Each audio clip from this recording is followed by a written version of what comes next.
Welcome back to this episode of Clinical Communication. Today I'm speaking with Matt Phillips, who's a sports therapist and also expert in assessing and managing running athletes. On this episode, Matt and I discuss if runners have a different mentality to other types of patients we see, how we can support them in maybe cutting down or stopping running for a period of time, and how we can support them with adding or altering certain parts of their training regime if it's in their best interests. If you find this useful, please do go and share it with others. Please do subscribe. You can send in any questions, thoughts, stories, or suggestions to clinicalcommunication@outlook.com. You can find me on social media at BYBrowPhysio. You can find Matt on social media at RunChatLive. It's all in the description. Thank you for watching or listening, and I'll speak to you next time. And eventually, suddenly, my brother turned around and said, "Oh, guess what? You're doing Brighton Marathon." I was like, "Yeah, funny." But they'd actually got permission. So I did have to do it. I made it more interesting by wearing a blue morph suit. But the idea of running for like 3.5, 4 hours was just like, no, no. But I remember from that time on, for the next 4 years or so, everybody wanted to do a marathon. And there was a large population of runners who would do it in about 6.5, 7 hours, Uh-huh. even more. I think the cutoff was about 8. But you're talking about then somebody who's prepared to run for that period of time at a very slow pace, walking sometimes. And you'd see at the end, there was people sweeping up, walking past them. So talk about demoralizing. But Yeah. the interesting thing for me, which really struck a chord with me, was you'd see them afterwards in clinic. You'd work with them to get them there, but you'd see them afterwards. And I remember so few of them were satisfied. The first thing they'd say when they tried to get up on your couch, you'd say, "Well done, excellent, you did it, you managed it, congratulations, doesn't matter about the time." And nearly all of them would say, "I didn't really do it, did I? I walked half the way around." And inside, a little thing broke. I was like, "Oh my God, you've made that massive effort. You've probably put more effort in than somebody who was on their feet for 3 hours Yeah. in terms of the psychological kind of endurance. And you now still don't feel happy with yourselves." And that was really interesting, I thought. And fortunately, I think it was Davina McCall or somebody started doing triathletes instead. So everybody left that camp. But for a long time, I think it was really detrimental to people's health. They were doing this ridiculously long marathon and they weren't happy afterwards, which is not what it's about, is it? No, no. It's always, I guess it like starts with goals, doesn't it? People assume if they achieve their goals, they'll be happy. Yeah. But it sounds like actually not these, especially with marathon runners. Is it more, was it more for the times, or was it more just the fact that they couldn't run the entire time that made them not as happy? I think it was probably the time and seeing people looking at their clocks, waiting them to finish because they wanted to go home. I mean, marathons are not really, I mean, some marathons, quite a lot of marathons, you have to have a minimum time, you have to qualify and that sort of stuff. But Brighton Marathon, there was no restrictions because Brighton's like that. Hey, it's great. Anybody can go in for it. Okay. But sometimes you're not helping people by allowing them to go in and do this. And that made me think a lot. I remember, even though it was a long time ago, it made me really think about, like you say, goals Mm. and supporting people in their choices. And maybe there should have been, or could have been a conversation earlier on when they decided, "I want to do a marathon." That Mm. could have helped that person, not telling them don't do it, but Yeah. just through, like, as you're very well aware, having that conversation, listening to them, reflecting, allowing them to reach that realization that, you know what, maybe I'll try and get a good half marathon first. Maybe I'll try and do the 10K race Yeah. rather than just thinking, what's the hardest thing I can do? What's the toughest thing I can do? And thinking that that's what you have to do, which is, I don't think in life, normally a good goal. No, especially if you don't achieve it or Yeah, or somebody achieve missed it and then it. don't feel satisfied anyway Exactly. because you were, bottom of the pack. Yeah. Thank you for doing this, Matt. Thank you for coming tonight and contributing your time. I'm very grateful that you said yes. We're talking all about running tonight and how to talk to runners and the comms around communicating with runners. We're going to bypass all the assessment and specifics of what you might look for. You have a course on that, which we're going to direct people to at the end, and on run and the stuff on Run Chat Live as well. One of the first things I wanted to ask was, do runners have a certain mentality? And does that change on the distance compared to short, very short distances of sprinters, even compared to the endurance and marathon runners?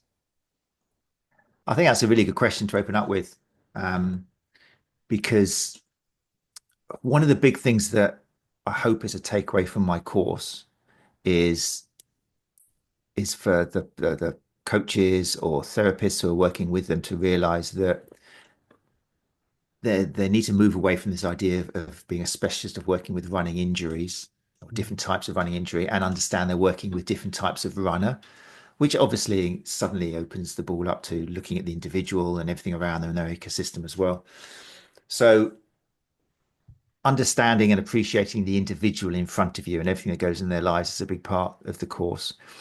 So the idea of collectively talking about runners Mm. kind of set alarm bells off thinking, oh, but they're all individuals. But it's interesting because there is some reasons that I think you can group runners together and separate them from other sports or other recreational activities. And there's probably the top two, which I think therapists need to realize and runners as well, is one, it's the fact that to run, you don't need anything. You don't need to book a court. You don't need to arrange times to meet your friends. You don't really need any special gear or equipment. You don't have to spend a fortune on shoes. And you can do it whenever you want, 365 days a year or 366 if it's a leap year, Mm. um, which suddenly means that it's so much easier to overtrain. And it's Mm. so much easier. And we know through studies that overtraining or inappropriate training is a key factor in 60 to 70% of running related injuries. So, um, that's one thing which is very common for runners. I mean, the dice are loaded about you getting injured, and the statistics show that's a massive high prevalence of injury. The other thing, which is interesting, I think, is maybe because of that high incidence of running, there's so much misinformation out there regarding how to stop yourself from getting injured and what to do when you do get injured, because there's just so many people getting injured. Mm. And it's interesting. I always found it interesting that since the 1980s, the incidence of running related injury hasn't really come down. So Really? despite all the technology in the shoes and the videos Yeah, and the running yeah. forms, that may be because more people who are less fit are getting into running. But I think it's just a wake up call that we are missing something with this population of people and they are getting injured. So I think runners do have a certain mentality in the sense that they've all been exposed to a very similar ecosystem in the fact that they've all got a passion which they can do whenever they want. So it's very easy to get addicted to it. Yeah. And two, they're all surrounded by an awful lot of misinformation and they Mm. will meet all sorts of well-meaning therapists who will come up with all sorts of different solutions, which unfortunately, in the void of evidence we've got, are not very evidence informed and often won't have success. So, yeah, so they are similar in that sense of where they're coming from and why they need us. Particularly driven. Is that right? I think so because it is. I mean, everybody loves their sport, and their hobbies and stuff, but Mm. when you've got that on tap, if it's like if you compare it to a drug and you've got that drug whenever you want, you haven't got to wait until your dealer is kind of there in town. You can Yeah. have it. All you got to do is get out of the door, and you've got it. Yeah. So, and if, whether that's doing you good or not, you can hobble your way through it. So there is yeah, it's very easy to get addicted and run into problems. It's, I can see why it's an effective habit because literally you can, it's easy to just start, but if you have your shoes in front of the door, all you have to do is put them on, providing you're wearing and a good, happy enough clothes, you can just go. It's not like, playing football, you need a team or Exactly. certain sports, you have to go to, as you say, the court or a certain place. There's less effort required to then just get on with it. Um, which I presume also, I'm going to break our order of questions here, but I presume makes it harder also to slow them down. You said about overtraining there. Um, how do we go about the conversations when someone actually that's their passion, right? This is their thing, they're driven to do, but for whatever reason we're seeing them for, we feel they need to do a bit less. I We think want to it avoid makes that it, overtraining. yeah, it makes it double as hard. It really is because when you when you tell a runner they need to reduce running, Mm. let alone in the odd occasion they need to stop running for if it's very necessary, you really are taking away a lot of the time their identity with social media and Strava and things like that. You're taking away a huge chunk of their life where they're reporting to other people and being part of a community.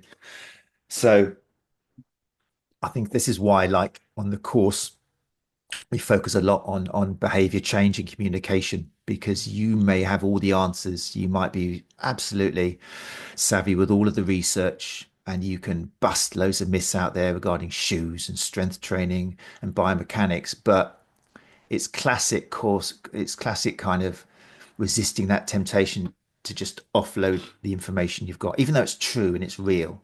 And you're Mm. going to get hit with all sorts of runners coming and going, oh, I know what the issue is. I pronate. And inside you're going, yeah, I know you pronate. That's how you got from the door to here. But you can't say that out. And there's no point telling them, oh, yeah, well, don't worry, because pronation is not an issue and blah, blah, blah. Because straight away you're falling into that trap of just telling somebody what they're going to need to do, and they're not maybe in that right frame of mind. A lot of the time the runner's been told something different, or they've read something different, because our stratosphere is filled with misinformation with regard to running related injury and performance. So you're just, if you just start that writing reflex, you're just going to start a battle of Yeah. wills, and it's not going to work. So it's so important for somebody who works with runners to learn the skills, to sit back, put your hand in front of your mouth while they're talking, whatever it takes. Classic kind of motivational interviewing, active listening, all those techniques are so important. And it's something which we're not taught still on the majority of courses. It doesn't necessarily come naturally, like I'm telling you, sorry, I'm telling you how to It's suck all eggs. This is for the listeners, by the way, not for Ben whatsoever, because a lot of the stuff I've learned about this is from yourself. But it really intensifies the need for us to open the door to the runner Mm. to talk about themselves. Otherwise, the application, just the forcing of our knowledge on them, is not going to help at all. They're not going to do what we tell them, and they're just going to go out to somebody else down the road that will give them something else to do. So, very important. If they if they're showing, I'm just thinking of the kind of person who will walk in who says, I've got this injury and I'm running a half marathon on, I don't know, Sunday, um, and I just need you to make me good enough to get through it. And it's not going to do them any good. It might harm them potentially. Is there even a point of trying to say that, or do you think they're just going to run it regardless, however good they feel? It really depends, doesn't it, on the context at the time. Um, I think in terms of a business model, and a lot of therapists are struggling.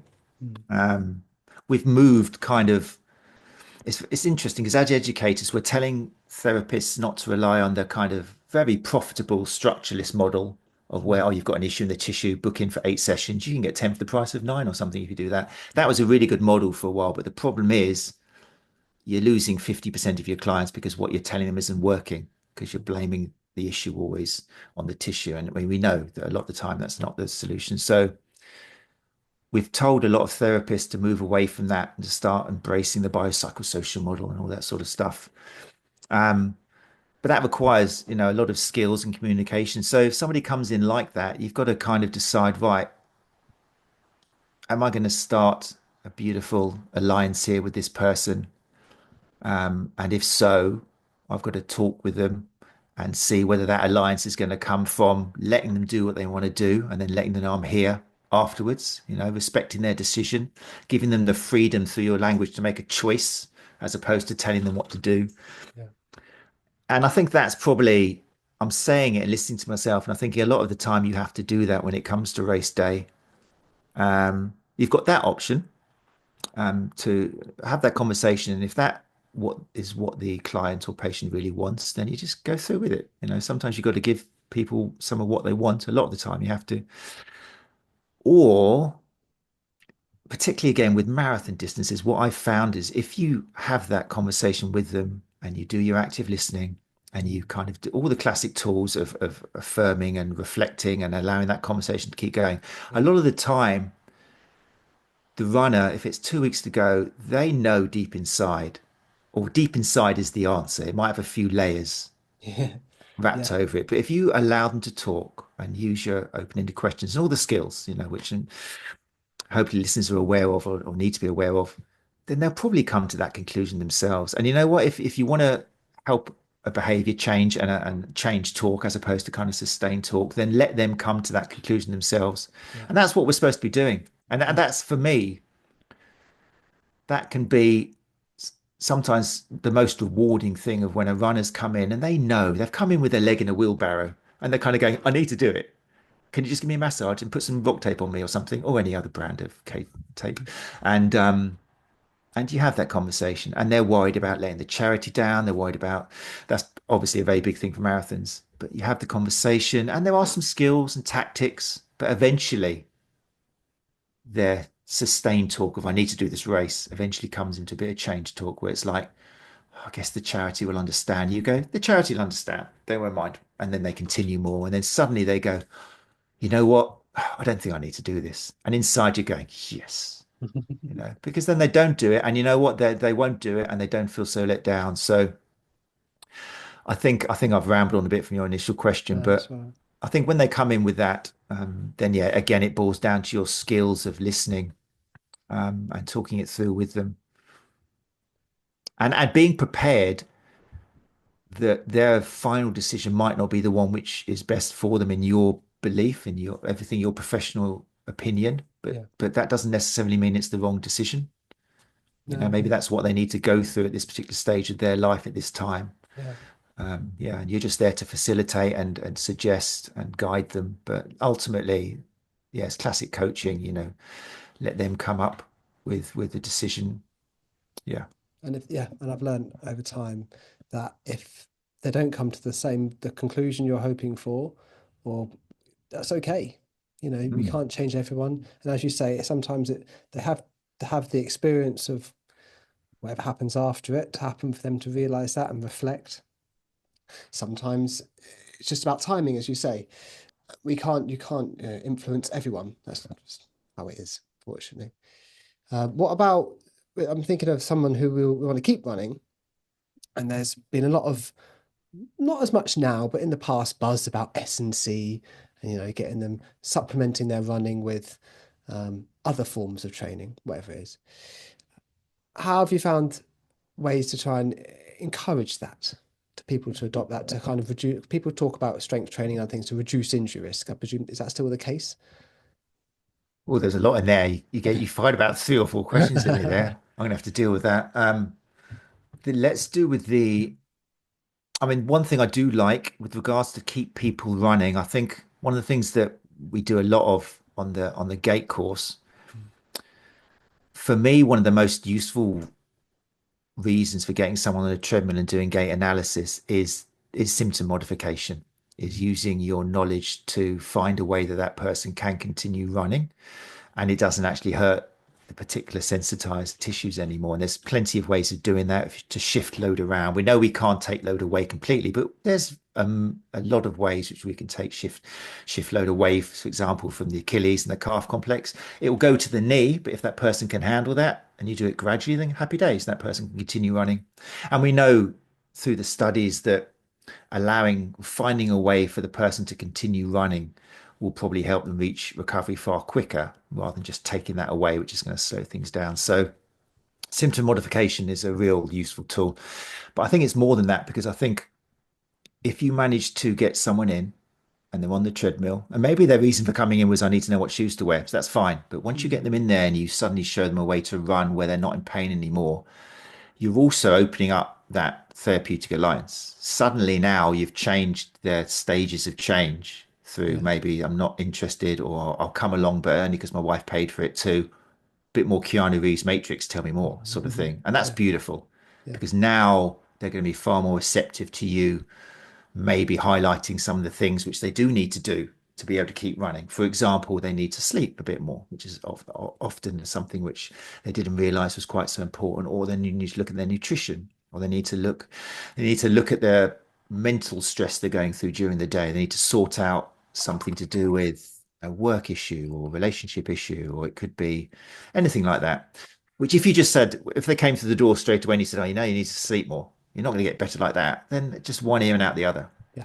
But if you get them on the treadmill and for the first time in 6 weeks, they're running and not feeling this horrible, annoying, niggling pain in their calf or Achilles or something, that's it. I mean, that's like happy days, show me more sort of thing.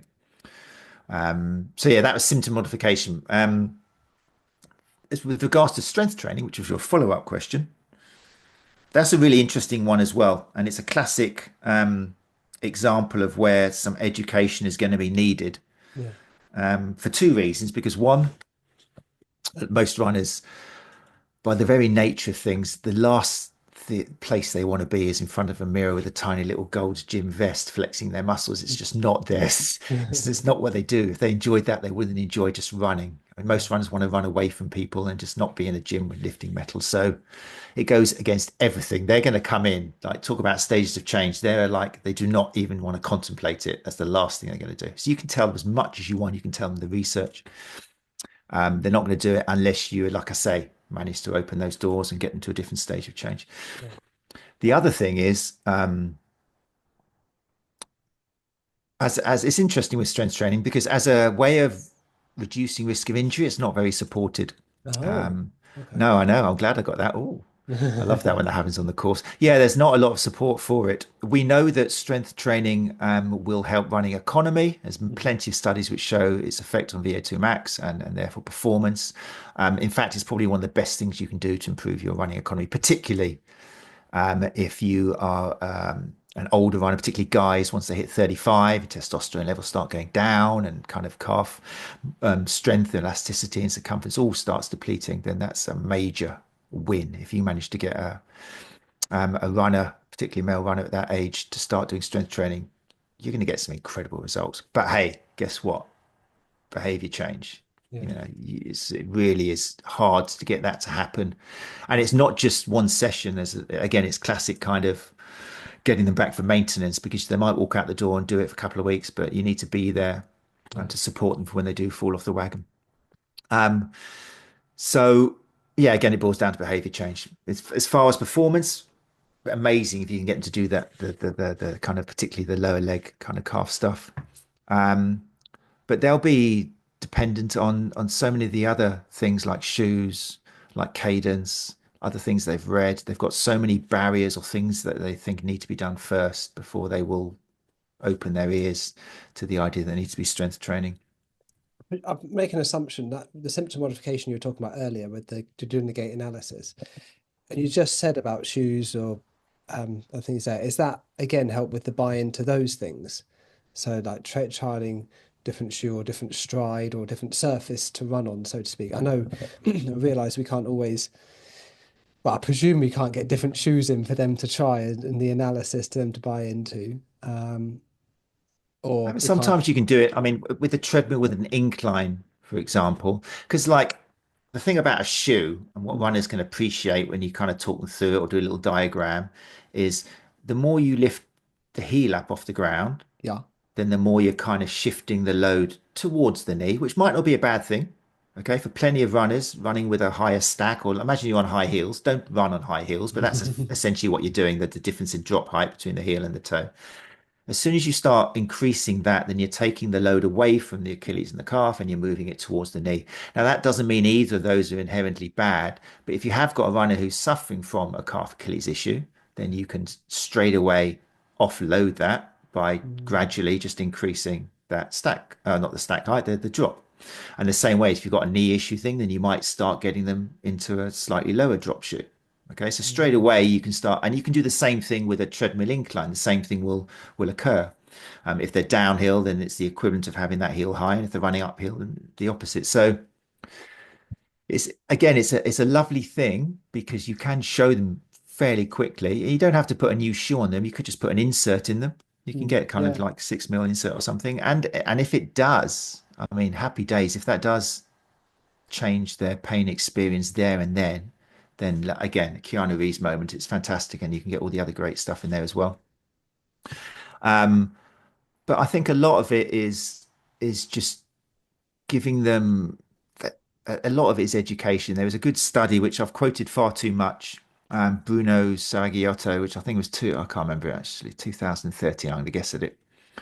But and it's still very true today. It just shows how the beliefs of what runners have in terms of reducing risk of injury, and it was then. I think it still very much is now to do with shoes, to do with stretching, to do with lack of warm up, all the things which we kind of know are either not as relevant as they need to be or totally irrelevant. So a lot of what we do in the conclusion of that study was that a lot of the help we can give as therapists is through education. But that's again why communication is so important because to educate someone, then you've got to find the right time and the right place, and they've got to be in the right stage of change and something. So again, I You don't know if that answers your no, it question. does, it does. And you were talking about myth busting earlier, and these, as you say, the things about. certain myths that exist still, and it sounds like some have for a very long time with runners and still do. And you were saying earlier about how there needs to be a right time. And as you say, don't what someone just walks in and tell them you need to improve your sleep, they're not going to shift. You need to have some form of buy-in first. Has you have you found an effective way to address the beliefs, be it time, be it a certain, apart from them coming up with it? Anything else you found how makes addressing those myths easier? I think first of all, I did like because I hear you say the word myth, and I mentioned this before, and I think it's just useful for therapists to not use that word, Mm. not only with clients, but also with fellow therapists. I'm not having a go at you, by the way, here. In fact, you So, probably said that word on purpose. But I just think I think the importance of language is something we should highlight. Not everybody gets it, but as soon as you use the word myth, it starts kind of suggesting that the client or the therapist has got this belief which equates to kind of fairies and leprechauns and stuff. Apologies to anybody who believes, and spoiler alert. But I mean, it makes it kind of almost mystical and magical, and it almost makes the person who believes it feel a little bit kind of stupid, yeah, believing in kind of Santa Claus or something. So I try not to. I used to, and I'm not being a hypocrite. I used to take great pride in Therapy Expo and have myths all over the place and suddenly appearing with slideshows and animations. But I avoid that word now because we're not. We're in education. We're evolving all the time. yeah, So I wouldn't, for start, I wouldn't use that word with the runner. I would just say something like, depending if they're interested in it, but the joy of working in this industry as things change and we learn so much and we're always studying and stuff, and also seeing people like yourselves and listening to you guys, always try and keep the runner involved in the conversation.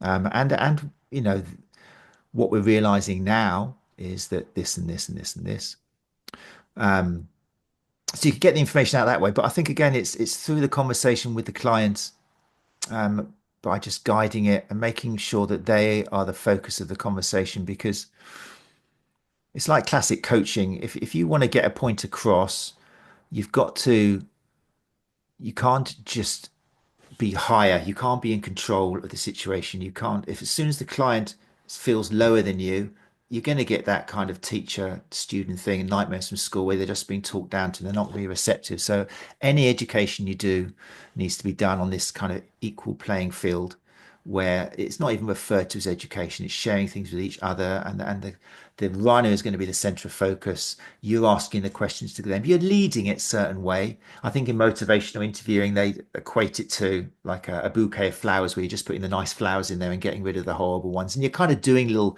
almost sneaky, but they're not really sneaky, but clever tactics like that just to get the conversation round to where you want it to be and to open it up, give them the chance to talk about what you think will be useful. But I think yeah, that can help a lot get rid of these myths, but not in a bad way. I mean, my classic one that I used to do, and I'm still not quite sure whether it's my cynical nature and sarcasm which does it, but often we get runners coming in saying, "Oh, I've got a problem here," or whatever it is. I know what it is. I've got tight hamstrings. And what I used to do in the clinic, and I flinch a bit thinking that I used to do this so much, but I would get them to pick something up off the floor. mm, Sometimes it's a pen or sometimes it's a weight. And a lot of the time they just bend straight down to the floor, straight legs, and they pick it up and hand it to me. And then I say, "Oh, can you get that one? Can you get that one?"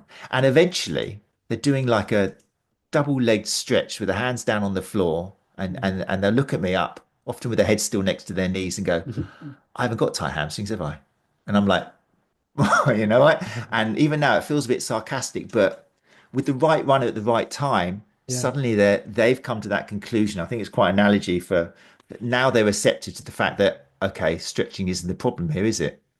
What is it? Okay, and that suddenly opens the doors to, have you yeah. ever thought about strength training? Maybe it's the fact that your muscle hasn't got enough force generated to control that elongation of the hamstrings. So we need to strengthen it rather than just pull even more on it.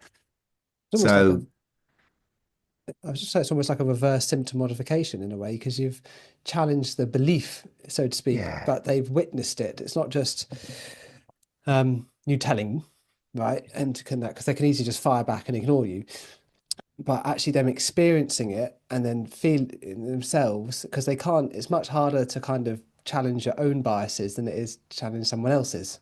Mm. And if they feel it themselves, and then that's much more powerful in a way. I think so. That's what it's all about. I do a similar one. I mean, again, it depends on the person. Other people just can look at you and go, "Oh yeah, you're clever, aren't you? You maybe you look stupid, haven't you?" So you got to pick on the right person to Yes, do yeah, things yeah. like that. But another one, I think, when I'm trying to show strength training, particularly for performance, especially with a slightly older runner, and old really, we know studies have shown, particularly guys will start losing testosterone from 35 years onwards. And I think the research kind of shows the difference, the reduction in stride length every 10 years from then onwards is like 4 centimeters or something. And just because, and the calf circumference goes down a certain amount, and the performance just goes out the window because they just haven't got that elastic strength. But to demonstrate that, often these guys are often very competitive still. So if you have got a competitive runner, then you just do a hop on the spot test. Get someone who's younger, who they think they could take quite easily. This is where the kind of the clinic kind of receptionist or somebody younger kind of helper is really useful because they're kind of 15, 16 years old. And it's like, can you just come here, man? Joe, come in. Just do the hopping test. Oh, all right then. And just say to the guy, right, we're going to see how many hops you can do in 30 seconds or 20 seconds. And the older guy starts doing them and hits a certain amount. And then they just watch the younger guy do it and they just realize this is just like something like Terminator. It's just, and then that Yeah, opens up again. It's a visual stimulus to them realizing, oh my God, that's incredible. How is he doing that? And it's just, well, because he's younger. But you can do that too if you kind of do your strength training, do your plyometrics and stuff. So again, that's another way that just occurred to me of how you can help realization and behavior change through some kind yeah, of different sensory input rather than just telling them yeah, and yeah. boring them to death with the research. Do you think there's that very famous picture that gets shared around all the time, and we use it in our programs actually, of the three MRI scans through the quads. I'm sure Mm, there's the 40-year-old triathlete, yeah, the 70-year-old century man, and the what is it, the 70-year-old triathlete. yeah, yeah. And as you say, it's a different sensory input. And in a Mm, way, we don't have to say anything. We can just put it up and they can work it out quite quickly what we're going for. And I think because it's visual, it's just a bit more powerful than us just saying you can still be strong in your older ages, because they haven't may not have heard that in other parts of life. yeah, no, I think that nails it. It's really good. And the skill is knowing what kind of sensory input is going to work for that individual in front of you, which will take some conversations, some great kind of openness and listening, hearing what they're saying between the lines to know what's going to work with the individual. We do need to be such chameleons as therapists. Yeah. We do need to put our own emotions to the side. We need to take ourselves out of the equation and just react to the individual in front of us. You know, Yeah. it's that old thing of listen to somebody and they'll tell you how to, what's wrong with them, and then listen a little bit more and they'll tell you how to fix them, sort of thing, which is a bit of a cliche, but I think it's so useful for therapists to think about that. And when you are having a conversation, there's again questions you can ask yourself is am I guiding this conversation or am I just leaving it up to them? And just now inside your head whilst you're resisting the temptation just to tell them what to do. Think about these Yeah. things. And I think a nice one as well that I read the other day that I'd forgotten is are we dancing during this conversation or are Mm. we wrestling? Which I think is a little bit hippie for my liking, but I think it's a nice thing to think about as well, because it's so important to let the runner or the person, client, patient lead it. You're not in control anymore. And unfortunately, still in whether you do diplomas or degrees, we are given this power to be the fixer, to be the person in the white coat. And we come out of training thinking, yes, I'm going to fix these people and do everything and, make everything right. And it's a shame. That might change eventually. With certain private courses, it is changing because it's totally the opposite. We really need to give the power and the freedom of choice to the person who's paying us, rather than, need to take our white coat off and just relax and listen to them, which is hard. It's not natural. And if they want to, not everyone wants to be. I'm sure we still have people occasionally that come in that want to be told what to do. They don't. That's a really good point as well. Not everyone. I've had these conversations where you you're trying to get them to say what appeals to you. What do you think about this? How do you feel about? And they're just like, what do you think? Tell me what to do. I just Mm. want to know what. And I think sometimes we can get into the state of trying to get them to come up with it. But if they're not playing ball, sometimes you, and this isn't for most people, but it's the occasional person where you sometimes just have to tell them, But what do you tell them? wow. You make I something up for Yeah, the well, then textbook. it comes down to what you think, doesn't it? It's so true. And I was thinking of this today, actually. It's really important not to get, not to treat everybody as if they really need these kind of peel the layers off. And it might not be the right time. They just want to come in and they want to sort this out and get Yeah, it sorted. But I think, yeah, very often the person who just wants to get it sorted and has come in demanding a massage or demanding some facilitated stretching or something, when you look at their case history, they've probably got a series of times where they just wanted to get it sorted. And the fact they're coming in maybe with a similar injury means it hasn't been sorted. And I yeah, think that's no coincidence. But yeah, you got to choose your timing right and elicit, help them realize that they've been to see a professional, I don't know, 8 times so far in the last half year or something, and that's costing this much money. And do you think maybe that there might be something else? I don't know. It's so tricky. yeah, yeah, yeah, It is tricky. yeah, absolutely. That's the beauty of it. That's the joy of it. That should Yeah, be the celebration of it. being the chameleon, as you say, being I adaptable to think the so. person in front of you. I I think so. completely agree. That's probably one of the key skills and differentiators that sets people apart is their ability to flex and not being set in your own ways of doing things and hoping people will react in certain ways to you doing things. That being said, even though we've said that sometimes you have to tell people what to do, or at least suggest it. For the majority, I completely agree. You should try and get them to come up with it, get them to come out with it, because they're going to buy into it a lot more if they say it themselves rather than you just telling them. Was there anything else about runners you wanted to say in communication before we get to your hardest conversation? You're gonna be so let down with this answer. I don't think so. I think it's no, I think we've covered it pretty well. Um, yeah, at the end of the day, it is going to boil a lot down to behavior change. That's what it is. And there's going to be an education in the process. So it's tricky, but I'm quite excited. Like I think we said before we started, it can be very challenging for therapists to take this on board. I always like to give a shout out to Joe Turner from Mehab, Joe, because she very much recognizes the burden which therapists take. Healthcare providers have an awful lot of responsibility to the shoulders, but a lot of it we place on ourselves because when you're the fixer, when you're telling people what to do and it's not working, then you can either get angry with your patient or client, or you think, oh, I haven't done it right. And that's not what a healthcare practitioner should be feeling. And it's not going to help you. You're going to get burnt out, and it's going to be sadly a waste of a lovely, empathetic person who we need in our industry. So I think one of the nicest things about coaching and the kind of skills which you teach and looking at communication is when you do reach a decision with that person in front of you and have these conversations, even though it feels weird at first and this isn't what I was trained to do, you really get rid of a lot of this kind of responsibility because there's not like no non-compliance anymore. It's not like, oh, they haven't done my exercises again. I told them to do them and how important it was because they walk away with a decision that you two have made together and what they're going to do exercise wise. So you know they can do it because they decided, yeah, I can do that. And you raised all maybe the kind of reasons they might not be able to do it. So, and if it doesn't work, it doesn't work. And you don't blame yourself. You go to plan B or something. So I think that's extra important when it comes to runners. It's not easy to do, but you need to be kind to yourself and realize that there's lots of skills you can learn along the way, but you can make a huge difference and you can help so many of these runners and help bring down this high incidence of running related injury. But you are going to need skills which you're not born with. You're going to need people like Ben and other professionals.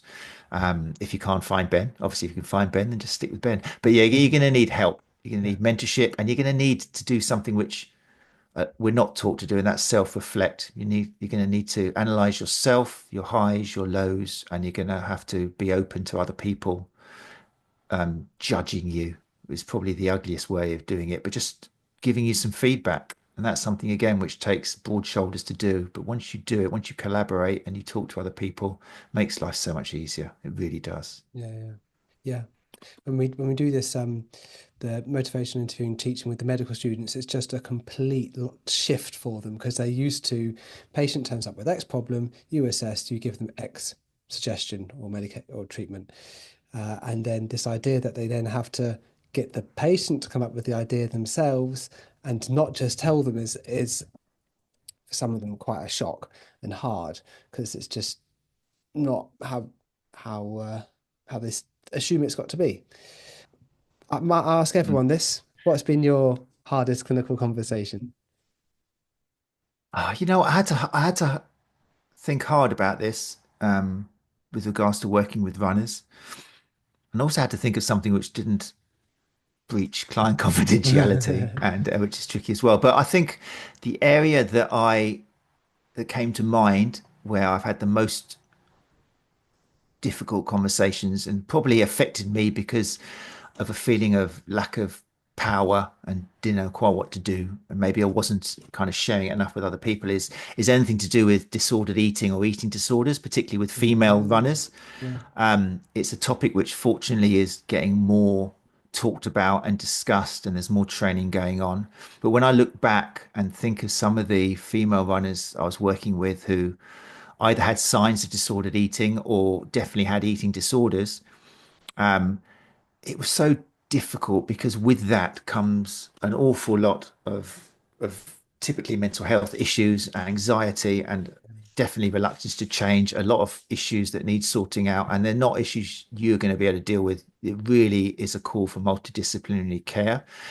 And somebody in that scenario is either going to be heading towards or already have symptoms of RED, so relative energy deficiency in sport, which is horrible for runners. I mean, it's not just female runners; it's male runners as well can suffer from that. But it's where the body reaches a stage where you're going to be more susceptible to all sorts of problems, including bone stress injuries, which can be the end of careers and definitely a long time off running. So often, and again, this was wonderfully reiterated to me by Joe Turner the other day on a podcast. Sometimes you do have to break ties with clients, and I've had to do that a couple of times in the past. And you just got to have the conviction to say, look, this isn't working, and I really want to be able to help you, but professionally now, unless you are taking my advice and doing this, I can't keep working with you. And once you said it, you know what? That the rest that happens is up to them to a certain extent, but you just have to look after yourself. yeah, Because in one particular situation, I think I just let it go on for a bit too long. And I was really trying and do what I can, but I was just getting terrible imposter syndrome and thinking this isn't helping. They're going to get a stress fracture soon. It's all going down and it's going to be my fault. And in a way, it was my fault until I said, you know what? We can't do this anymore. It's not working. So that was probably the hardest clinical conversations. Fortunately, nowadays, I probably have more skills in being able to help that person change their behavior and get the support they needed. yeah, But I think until you've got that, yeah, it can be really difficult conversations, especially when it's evident and there you can see them suffering. yeah. There needs to be, our psychologists will say boundaries about what you can offer and can't offer as well. And actually just telling them as I, actually, I think you need to get help over here from this person before we can go any further forwards. I've done as much as I can before. Now it's this. And as you say, sometimes people just need to hear it, don't they? And then they might change. It's always in their court. You can't force people to change.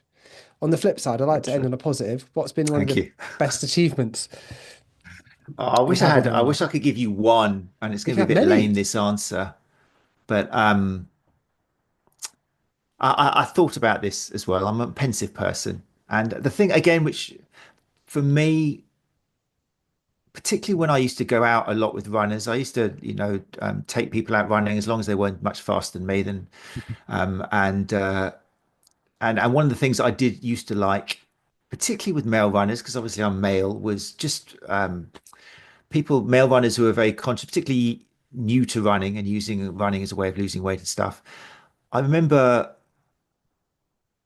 yeah, I don't think it gives it away too much who it was, but anyway, I remember just the first time a runner who was overweight. I can't give too much away, but yeah, they didn't like that. They would always run with me, but with almost a sweatshirt on, with a hoodie. They really didn't like themselves, and I just remember going out with that person and getting that alliance and building out that communication. I remember the one day when they turned up in a little singlet, and they had lost a bit of weight and they toned up because naturally, because we were doing some great stuff together. But I didn't even have to say anything. I just looked at him, went, "Okay, let's go." And inside, I was just celebrating, and it just stayed with me because I think. maybe it's because my bloke, obviously, it's my bias is, and I get thrills off of runners regardless of what sex they are or gender or anything. But it's just, I think guys, I'm aware of guys not having confidence in their appearance, and I think it's something that slips under the radar sometimes.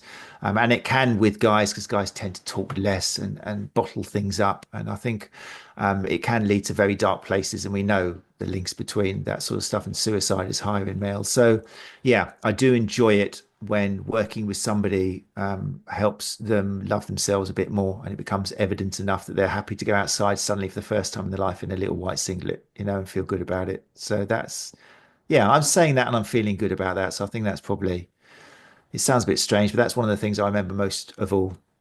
But to tell you the truth, I just wanted to reiterate that, and this is really for listeners as well and therapists who haven't quite adopted the principles of coaching and stuff and active listening, all that sort of stuff. But once you start working with your clients and you start sharing the decision making and all of that great stuff, you get so many wins and so many successes because suddenly the things you're putting into place can actually happen. And the chances are you've got such more of a chance that they will happen.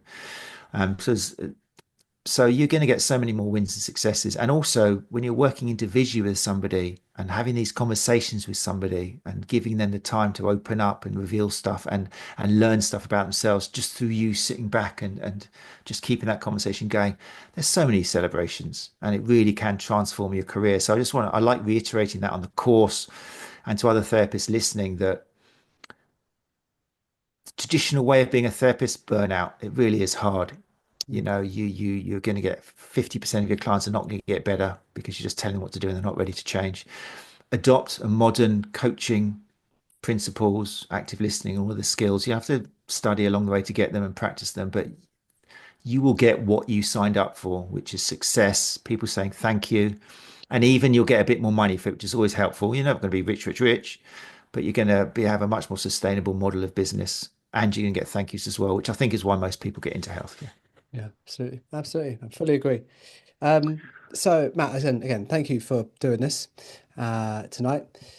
We've got some things to plug for you. So the Run Chat Live is on the background behind you, which I can see. Which for clinicians, anyone that runs, essentially. Well, you know what? I mean, initially I started it for runners, and then I realized getting through to runners was too tough for me. And I thought, well, let's get through to clinicians.